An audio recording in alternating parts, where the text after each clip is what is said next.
Di tengah-tengah bandar di Raja Kuala Kangsar berdiri megah sebuah bangunan bersejarah yang menjadi lambang kehalusan seni bina Melayu tradisional, iaitu Istana Kenangan.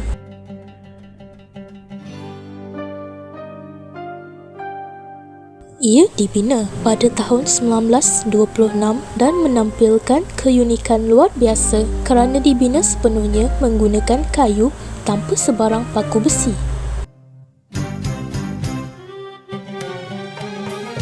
Kini, ia dikenali sebagai Muzium Diraja Perak, bangunan yang menyimpan pelbagai koleksi sejarah termasuk sistem pentadbiran Kesultanan Perak.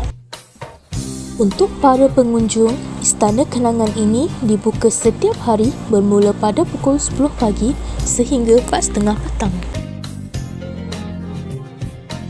Pada asalnya, ia merupakan kediaman sementara bagi Sultan Perak ke-30, Sultan Iskandar Shah, ketika menunggu siapnya Istana Iskandaria.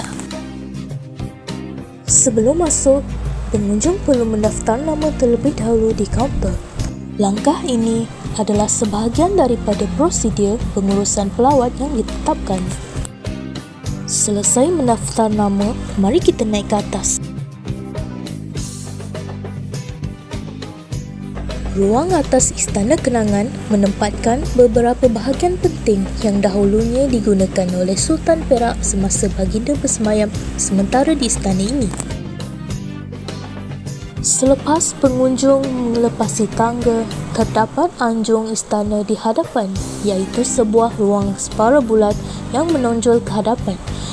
Di sinilah pengunjung berhenti sejenak sebelum melangkah ke ruang rasmi diraja.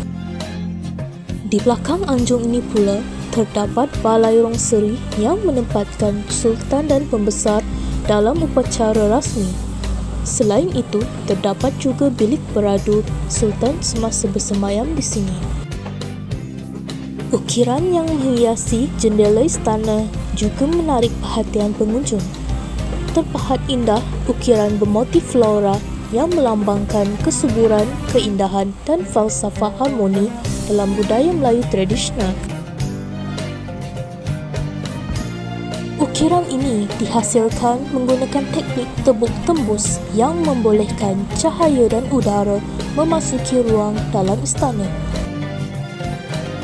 Selesai menjelajah di ruangan atas, mari kita turun ke bawah pula.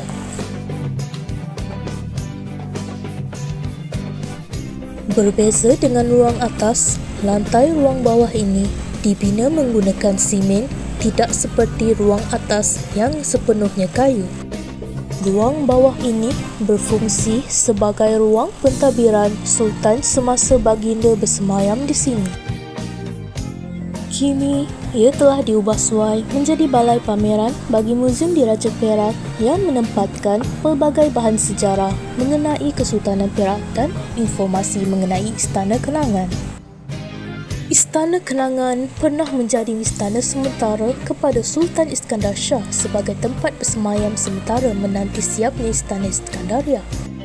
Apabila Istana Iskandaria disiapkan pada tahun 1933, istana ini tidak lagi berperanan sebagai kediaman rasmi namun terus dipelihara sebagai sebahagian warisan Kesultanan Perak.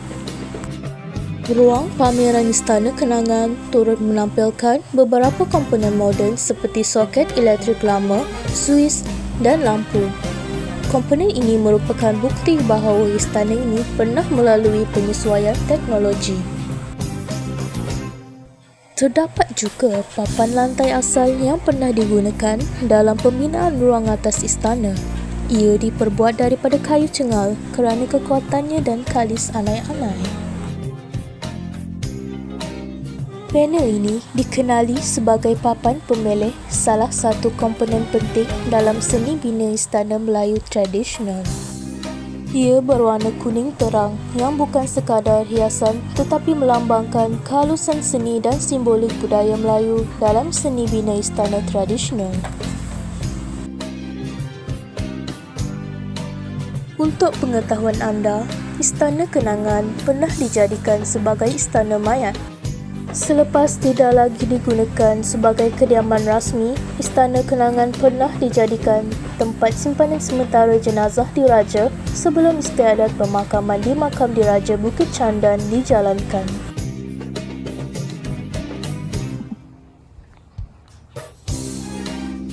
Tangga ini menghubungkan aras bawah istana dengan ruang yang pernah digunakan untuk penyimpanan sementara jenazah diraja.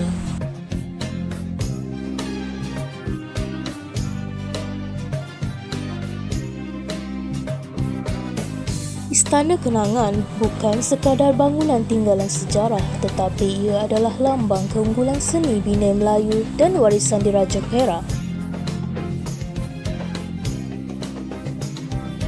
Hari ini, istana ini kekal berdiri sebagai muzium yang memelihara warisan.